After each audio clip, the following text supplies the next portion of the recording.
오늘 함께 나눌 말씀 보도록 하겠습니다.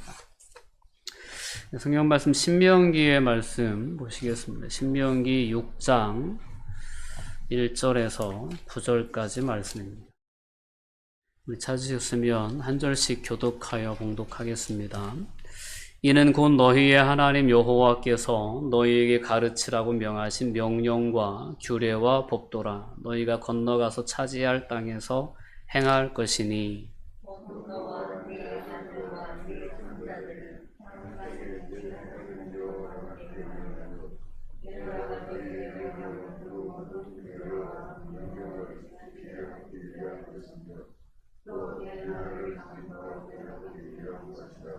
이스라엘아 듣고 삼가 그것을 행하라. 그리하면 내가 복을 받고 내 조상들의 하나님 여호와께서 내게 허락하심 같이 젖과 꿀이 흐르는 땅에서 내가 크게 번성하리라.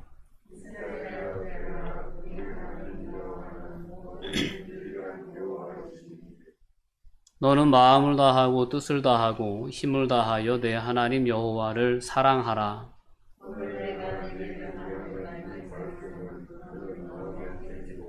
내 자녀에게 부지런히 가르치며 집에 앉았을 때에든지 길을 갈 때에든지 누워 있을 때에든지 일어날 때에든지 이 말씀을 강론할 것이며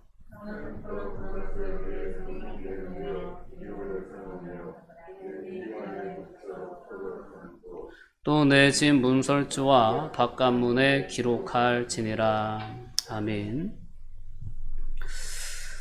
네, 오늘은 종교개혁 504주년을 기념하는 그러한 날입니다. 개신교의 생일이죠. 개신교가 오직 믿음, 오직 말씀으로 돌아가자고 기치를 세우면서 이제 구교와 이별을 고했던 그러한 기념적인 날입니다. 종교개혁 기념일을 맞이해서 다시금 우리 개신교의 어떤 정체성, 또한 우리 그리스도인들의 삶의 어떤 자세, 함께 돌아볼 수 있는 은혜의 시간이 되었으면 좋겠습니다. 근데 시대가 참 많이 바뀌었죠. 바뀌어서 어느덧 경제적으로 우리나라도 상당히 부유한 국가에 속하게 되었고, 또 이 경제적으로 부유하다는 것이 많은 사람들에게 종교에 대한 관심으로부터 멀어지게 하는 결과를 초래하지 않나 싶습니다. 종교에 대해서 멀어지게 됐고, 또 그 중에서도 기독교에 대해서 상당히 좋지 않은 인식이 팽배해져 가는 그런 상황 가운데 우리가 있지 않나 싶습니다. 코로나19 팬데믹 상황이 거의 2년에 걸쳐 지속되고 있는 상황 가운데에서 교회 안에 집단 감염이 좀 많이 발생했던 그러한 이유도 있었고, 여러 복잡한 이유 가운데 오늘 2021년 종교개혁주의를 맞이하는 교회들의 어떤 마음은 상당히 무겁고 위기감을 느끼는 가운데 종교개혁일을 맞이하지 않나 싶습니다. 생일날인데 그렇게 좀 좀 기쁘고 흥분되고 이러기보다는 좀 착잡한 그런 어떤 심정이 앞서는 생일이 아닌가 싶습니다.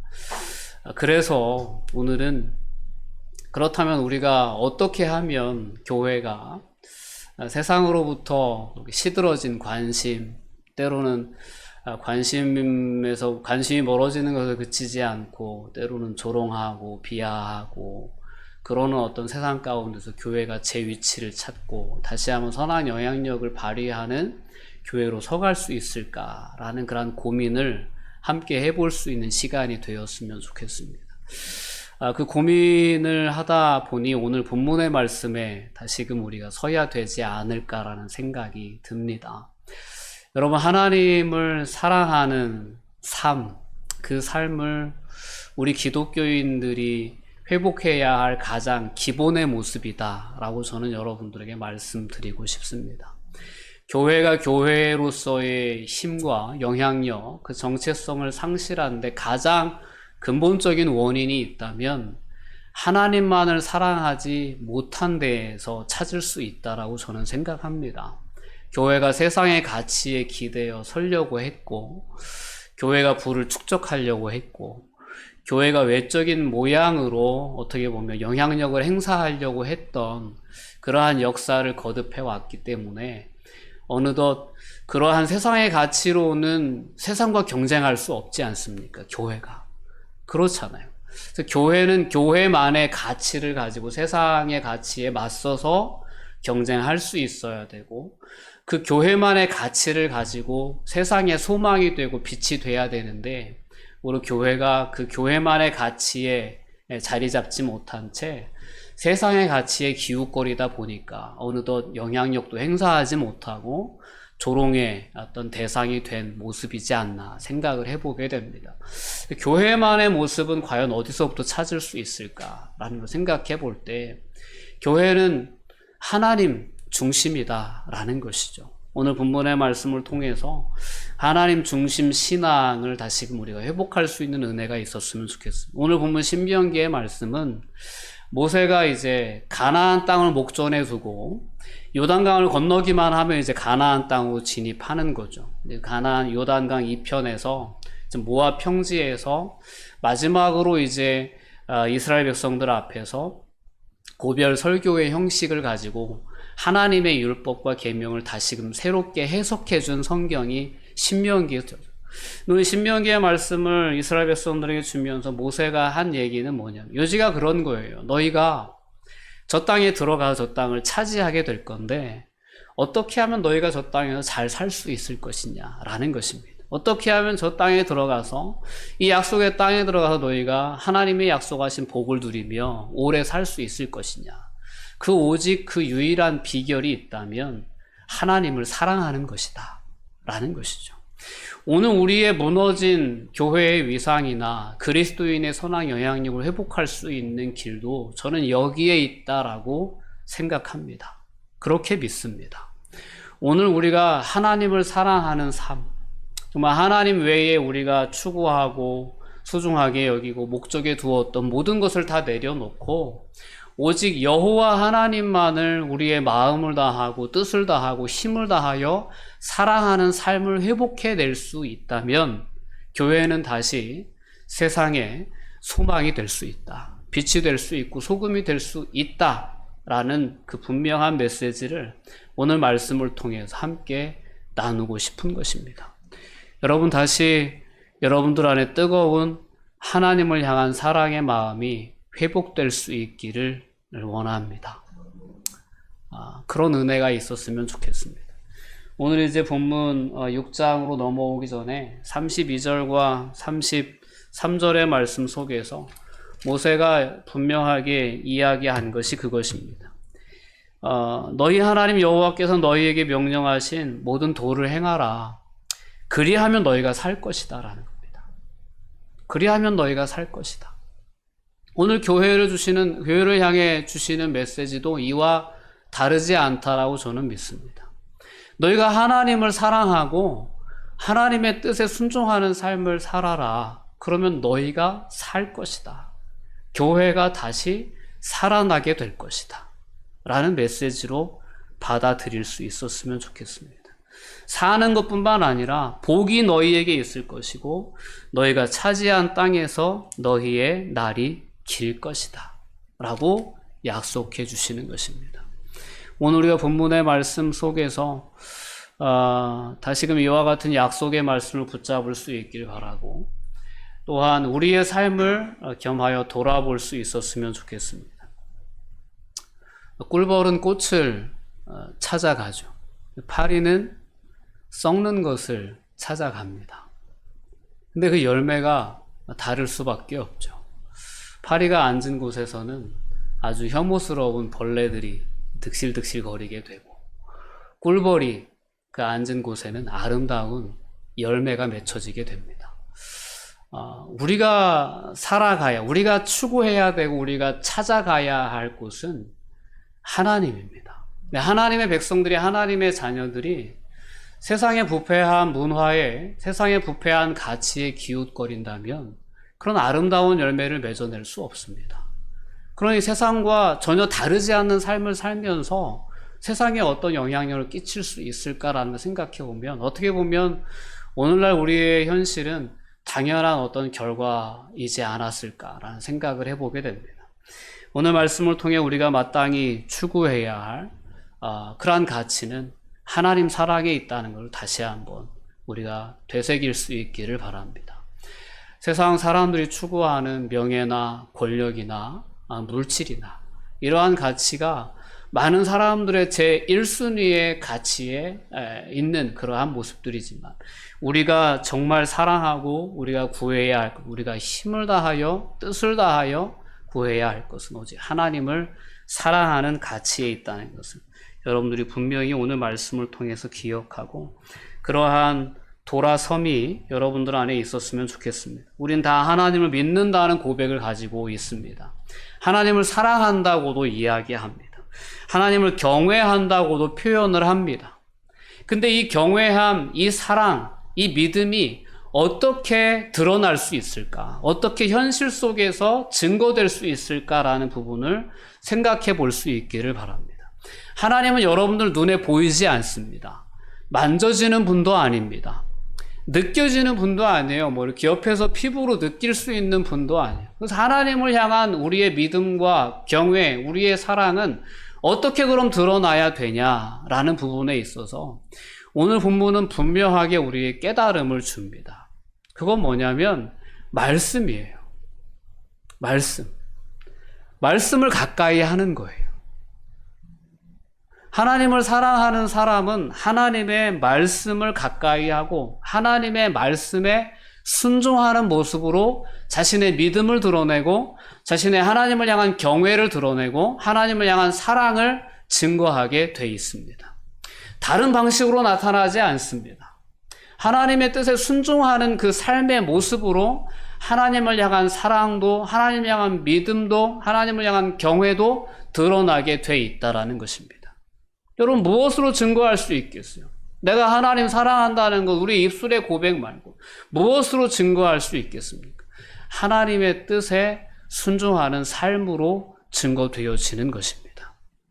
여러분 우리가 정말 하나님을 경외한다면 하나님을 믿는다면 우리는 하나님이 우리에게 허락하신 명령과 규례와 뜻을 듣고 경청하고 순종하는 삶을 통해서 그와 같은 하나님을 향한 경외함을 세상에 증거할 수 있다라는 것입니다. 그래서 오늘 본문의 말씀도 하나님의 말씀을 너의 마음에 새겨라. 늘 가까이 하고 기억하고 그 말씀에 순종해라라고 권면하고 있습니다. 이스라엘 유대인의 가정의 대문과 현관문, 방문마다 문설주 오른쪽에는 오늘 여러분들에게 상당히 낯선 표현일 수도 있겠지만 상자 모양의 메주자가 붙어 있습니다. 메주자, 뭐 우리는 메주가 더 익숙하죠. 그죠? 이제 가을 되면 막 장 담그고 막 그러죠. 이 메주자라는 것이 이 이스라엘 백성들의 삶에는 늘 가까이 있는 그러한 주제였습니다. 여러분들에게 이제 사진으로 보여드리면 이것은 손목과 이마에 붙이는 경문이라는 거예요. 경문. 유대인들이 예수님께 이제 좀 외식적인 삶을 살아가는 모습으로 지적받았던 것이 경문을 넓힌다라는 표현을 여러분들이 아마 기억하시는 분도 있을 거예요. 좀 크게 이 상자를 막 크게 매달고 이마에 매달고 다니면 신앙이 좋은 것처럼 그렇게 보여지게 하려고 했던 외식적인 어떤 문화의 한 모습이기도 하지만 이 경문에 담겨져 있는 유익하고도 또 긍정적인 의미를 우리가 외면해서는 안 된다라고 저는 생각을 합니다. 이게 경문이고 이 경문과 이게 메주자라는 건데 오른쪽 사진에 보면 출입문입니다. 출입문 오른쪽 문지방에 이 메주자를 달아 놓습니다. 이 경문이나 메주자 안에 담겨져 있는 내용은 양피지에 기록된 이제 말씀인데요. 이 말씀에 기록된 본문이 바로 오늘의 본문입니다. 오늘 이 4절에서 9절까지의 본문을 이 유대인들은 기록해가지고 이 경문에 넣어서 손목에 달기도 하고 이마에 붙이기도 하고 이렇게 출입문 문지방에 걸어놓고 그 문을 드나들 때마다 손으로 만지고 거기에 입을 맞추며 경외심을 표현하고 하는 그러한 문화가 유대인들의 문화입니다. 그래서 모든 집은 물론 그들의 공공시설이나 호텔의 객실 출입구에 다 이 매주자가 달려 있습니다. 유대인들은 역사 속에서 참 많은 고난과 시련을 겪은 민족입니다. 바벨론 포로, 아수르의 포로, 거기다가 로마의 압제, 그리고 독일의 히틀러의 어떤 그런 학살, 이러한 여러 어떤 정치적인 어떤 그런 압제와 현실 가운데 많은 전 세계에 흩어져 살게 되었죠. 그럼에도 불구하고 그들이 하나님, 즉 유일신 신앙을 유지해 나갈 수 있었던 그러한 결정적인 요인은 그들의 어떤 이와 같은 신앙의 습관에 있었다라는 것입니다. 때로는 이것이 겉으로만 드러나는 외식적인 모습으로 보일 수 있습니다. 그러나 저는 이러한 외적인 형식이 그들이 가지고 있는 하나님을 향한 경외심을 담아내는 그릇이었다라고 생각해 볼 필요가 있다고 저는 생각을 합니다. 우리는 그런 부분을 생각해 봐야 해요.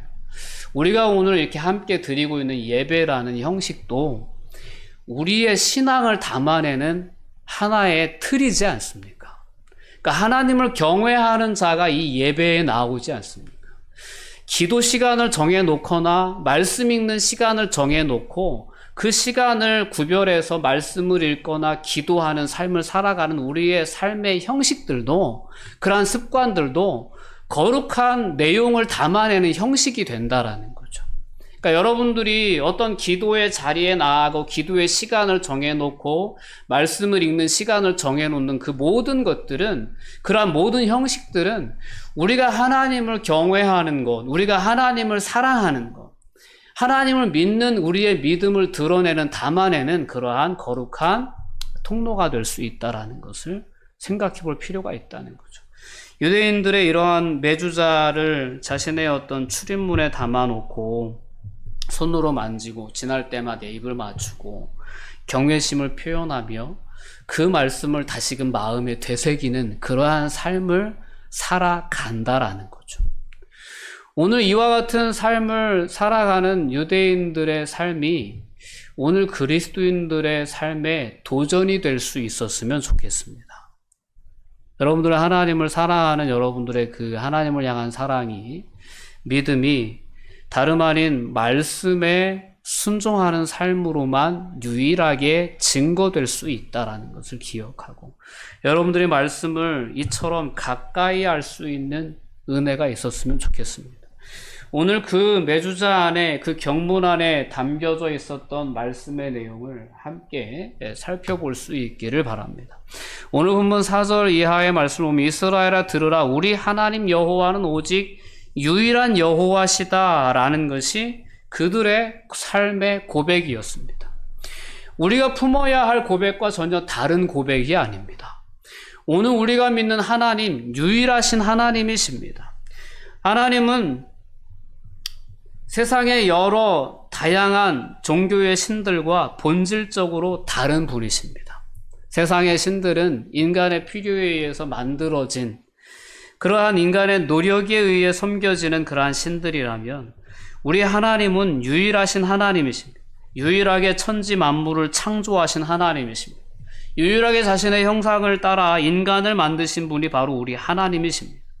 여전히 인간의 생사화복을 주장하시는 분이시고, 이스라엘을 애굽에서 압제로부터 인도에 내신 하나님이 바로 여호와 하나님이십니다. 모세에게 호렙산 떨기나무 불꽃 가운데 나타나셔서 이스라엘의 지도자로 세워주신 분도 바로 그 하나님이시고, 출애굽부터 가나안 땅을 눈앞에 둔 현 시점까지 수많은 이적과 능력으로, 권능으로 이스라엘을 이 자리까지 이끄신 분도 하나님이셨다라는 것입니다. 이스라엘의 고백 가운데 담겨져 있는 하나님은 유일한 하나님이십니다. 오직 여호와 하나님만이 참 신이시다라는 고백이 그 경문에, 그 매주자에 담겨져 있는 그들의 신앙 고백이었다라는 것입니다. 우리의 일상, 우리의 어떤 일상을 살아가는 모든 삶의 현장 가운데에도 이와 같은 매주자가 붙어 있었으면 좋겠습니다. 여러분들이 회사에 가시든, 여러분들이 사업장에 가시든, 어떤 삶의 현장에 가시든 그곳에서 여러분들이 오직 하나님만이 나의 유일한 참 신이다, 라고 고백할 수 있는 그 고백 위에 그 삶의 현장이 세워져 나갈 수 있는 은혜가 있었으면 좋겠습니다. 하나님이 제일 싫어하는 것이 우상 숭배죠. 그러나 오늘 살아가는 너무나도 많은 사람들 마음 가운데 이러한 우상이 자리 잡고 있다는 것이 현실이지 않을까 싶습니다.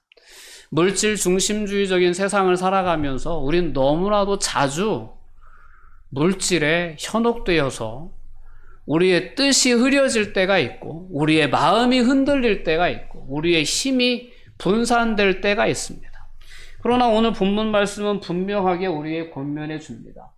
우리 하나님 여호와는 유일한 하나님이시다 라고 고백하면서 너는 마음을 다하고 뜻을 다하여 힘을 다하여 내 하나님 여호와를 사랑하라 라고 말씀해 줍니다. 우리의 마음이 흩어지지 않고 우리의 뜻, 우리의 의지가 다른 것에 흔들리지 않고 우리의 힘, 우리의 삶의 에너지가 다른 것에 분산되어지지 않고 오직 여호와 하나님을 사랑하는 데 집중될 수 있기를 그들은 소망했고 우리도 그와 같은 소망을 품고 삶의 현장을 살아가야 된다는 것입니다. 우리가 이것을 잃어버린 채 이것에서 흔들려 가면서 세상을 살아갔기 때문에 세상의 조롱의 대상이 될 수밖에 없었다라는 것이 오늘 우리가 돌아봐야 할 모습인 것입니다. 자, 이러한 삶을 살아가는 방법이 오늘 6절 말씀에 기록되어 있습니다. 오늘 내가 내게 명하는 이 말씀을 너는 마음에 새기고 살아가야 된다. 마음에 새겨라. 여러분, 오늘 우리의 마음 가운데 하나님의 말씀이 새겨지는 그러한 은혜가 있기를 원합니다. 삶을 살아가면서 우리의 삶에 여러 세상의 유혹이 찾아올 때, 때로는 사탄의 시험이 찾아올 때, 때로는 어떤 미혹됨이 찾아올 때, 그때마다 여러분들의 마음에 기록된 하나님만을 사랑하라는, 즉 마음을 다하고 뜻을 다하고 힘을 다하여 주 너의 하나님을 사랑하라는 이 말씀이 여러분들의 마음에 분명하게 새겨져 있어서 이 말씀이 기준이 되어서 유혹을 물리치고 시험을 이겨낼 수 있는 그러한 은혜의 주인공들이 여러분들이 되셨으면 좋겠습니다. 늘 마음 중심에 이 유대인들이 그 삶의 현장의 곳곳에 가지고 있었던 이 매주자와 같은 그러한 역할을 하는 하나님의 말씀이 여러분들의 마음에 심겨 있어서 그 말씀으로 여러분들이 모든 세상의 유혹을 이겨나갈 수 있는 은혜가 있었으면 좋겠습니다. 이어지는 말씀을 보면 이와 같은 삶의 가치를 우리만 지니고 살아갈 것이 아니라 7절 말씀을 보면 내 자녀에게 부지런히 가르치라는 것입니다. 근데 그 가르치는 시점이, 가르치는 삶의 장소가 얼마나 광범위한지가 오늘 7절에는 잘 기록되어 있습니다.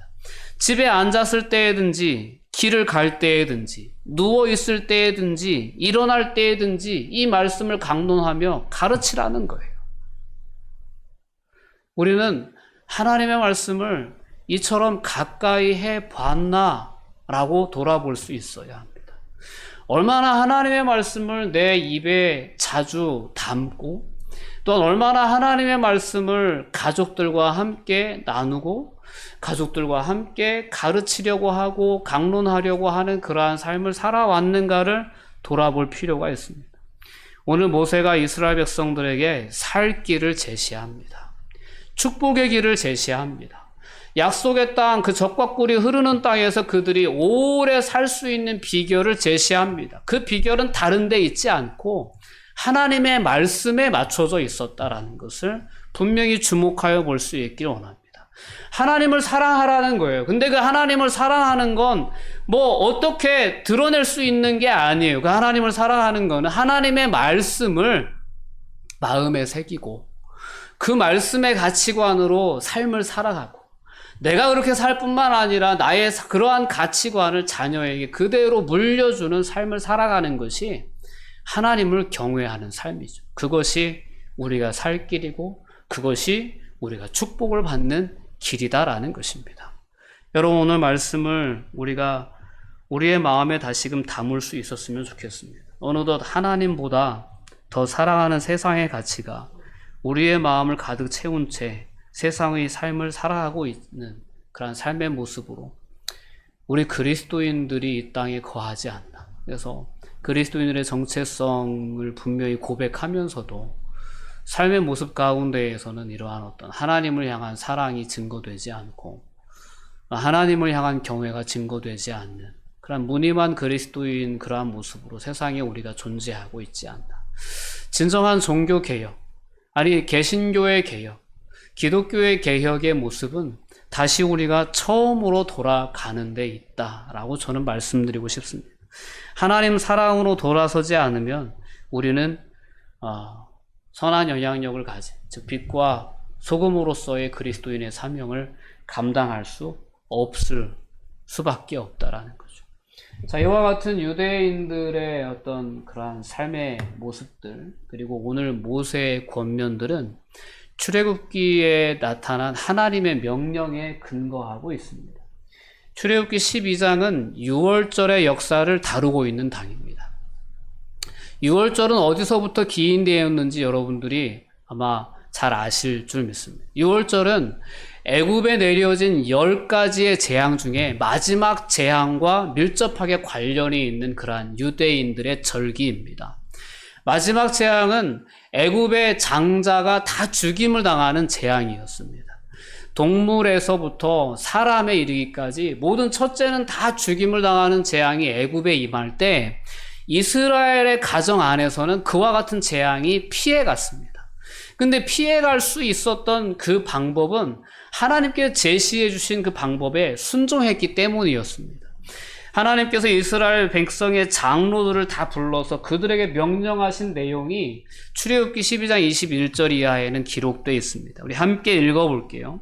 모세가 이스라엘 모든 장로를 불러서 그들에게 이르되 너희는 나가서 너희의 가족대로 어린 양을 택하여 유월절 양으로 잡고 우슬초 묶음을 가져다가 그릇에 담은 피에 적셔서 그 피를 문 임방과 좌우 설주에 뿌리고 아침까지 한 사람도 자기 집 문 밖에 나가지 말라. 여호와께서 애굽 사람들에게 재앙을 내리려고 지나가실 때에 문 임방과 좌우 문 설주의 피를 보시면 여호와께서 그 문을 넘으시고 멸하는 자에게 너희 집에 들어가서 너희를 치지 못하게 하실 것임이니라. 하나님께서 이스라엘 백성들을 구별하시는 방식이었습니다. 어린 양을 잡아 그 피를 문 임방과 좌우 설주에 발라 놓으면 죽음의 사자가 그 집은 넘어가겠다라는 약속이었습니다. 그래서 그 피를 볼 때에 하나님께서는 그 집을 넘으시겠다라고 하셨어요. 그리고 24절 말씀에 보면 너희는 이 일을 규례로 삼으라, 법으로 삼아서 너희와 너희 자손이 영원히 지킬 것이다 라고 말씀하셨습니다. 그래서 이런 하나님의 말씀에 근거해서 모세는 그와 같은 말씀을 이렇게 담아서 손목에 기호로 삼고 미간에 붙이고 문설주에 그 말씀을 달아매라는 그러한 명령을 내리는 거죠. 자, 이 일을 후에 이제 자녀가 그 의미를 묻게 될 때 어떻게 대답할 것인지에 대해서도 하나님께서 가르쳐 주십니다. 함께 읽어봅니다. 이후에 너희의 자녀가 묻기를 이 예식이 무슨 뜻이냐 하거든 너희는 이르기를 이는 여호와의 유월절 제사라. 여호와께서 애굽 사람에게 재앙을 내리실 때에 애굽에 있는 이스라엘 자손의 집을 넘으사 우리의 집을 구원하셨느니라 하라 하매 백성이 머리 숙여 경배하니라. 아멘. 이스라엘 백성들은 그래서 1년에 한 번 유월절이라는 절기를 지키면서 이와 같은 의식을 치르게 되었습니다. 근데 이런 유월절에만 이렇게 문설주에 피를 바르는 것이 아니라 그들은 오늘 모세의 말씀에 근거해서 오늘 신명기 6장 4절에서 9절까지의 말씀을 기록해서 그들의 손목과 그들의 미간과 또한 그들이 거주하는 그러한 매주자, 즉 오른쪽 문지방에 붙여놓고 말씀을 기억하는 삶을 살고자 했던 것입니다. 한국 교회의 신자들도 이와 익숙한 그러한 문화가 있습니다. 교패죠. 교패. 여러분들 가정에도 아마 교패가 붙어 있을 거예요. 이 교패는 하나님을 믿는 자의 집이라고 하는 그 가정의 정체성을 드러내주는 표식입니다. 하나님을 경외함으로 세상에서 빛과 소금의 삶을 살아갈 것을 상기하는 하나의 영적인 울타리와도 같은 역할을 하는 것이 한국 기독교 문화에 있는 교패였습니다. 자, 매주자를 붙여 드나들 때마다 하나님의 말씀을 기억하며 하나님의 말씀이 나의 삶의 등불이다, 나의 삶의 방패다라는 고백을 가지고 살아갔던 유대인들의 그러한 신앙의 내용처럼 우리는 우리에게 허락된 어린 양, 우리에게 허락하신 예수 그리스도의 그러한 십자가, 그 은혜를 늘 우리의 삶의 현장 가운데 매주자처럼 여기고 붙잡고 우리의 삶을 살아가야 될 줄 믿습니다. 예수님의 보혈로 예수님의 말씀을 우리의 마음과 손목과 이마에 그리고 우리의 삶의 처소에 표로 새겨놓는 그러한 삶을 우리는 결단하고 살아가야 될 줄 믿습니다. 유대인들에게 있어서 매주자는 하나님의 말씀을 기억하고 순종할 것을, 그 길이 살 길임을 깨닫게 해주는, 상기하게 해주는 도구였습니다. 우리의 정체성이 예수가 구원자이심을 고백하는 자들임을 나타내는 그러한 거룩한 표시, 우리의 삶에도 필요하다라는 것을 여러분들에게 말씀드리고 싶습니다. 형식이 없이는 내용을 담을 수 없습니다. 여러분들의 삶을 거룩하게 유지시켜 줄 수 있는 형식을 여러분들의 삶에 채워나갈 수 있었으면 좋겠습니다. 예배의 시간, 기도의 시간 여러분들 정해놓고 그 시간을 성실하게 지키면서 하나님을 향한 믿음과 하나님을 향한 경외심을 표현해낼 수 있기를 바랍니다. 여러분들도 삶의 처소에 하나님의 말씀을 많이 기록해서 붙여놓고 읽고 묵상하는 삶을 살아보셨으면 좋겠습니다. 화장실 안에 우리가 핸드폰을 주로 가지고 들어갑니다. 요즘은 그런 것 같아요. 휴대폰을 가지고 화장실에 들어가서 오랜 시간 휴대폰을 묵상하다 나오는 습관들이 요즘 현대인의 모습이 아닐까 싶습니다. 우리가 자주 머무는 장소마다 그 장소에 말씀으로 채워나갈 수 있다면 조금 더 말씀을 가까이 할 수 있고 조금 더 우리가 하나님을 경외하는 우리의 삶의 고백들을 더욱더 증거해낼 수 있다라고 저는 생각을 합니다.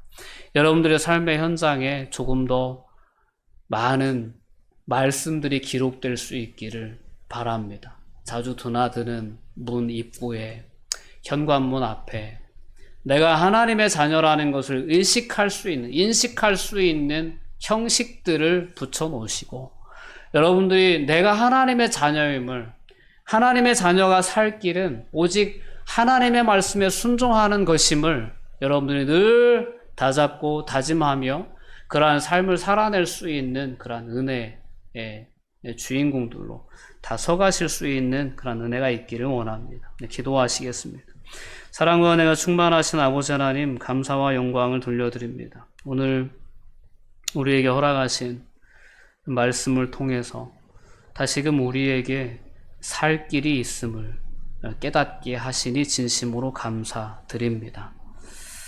세상의 가치에 기웃거리지 않게 해주시고 오직 우리의 마음과 뜻과 힘을 다하여 오직 유일하신 하나님, 여호와 하나님만을 사랑하는 삶을 결단할 수 있도록 하나님 저희를 붙들어 주시옵소서.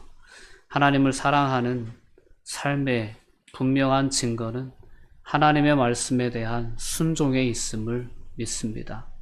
다시금 그 순종의 결단을 가지고 저희들에게 주어진 삶의 현장을 향하여 나아갑니다.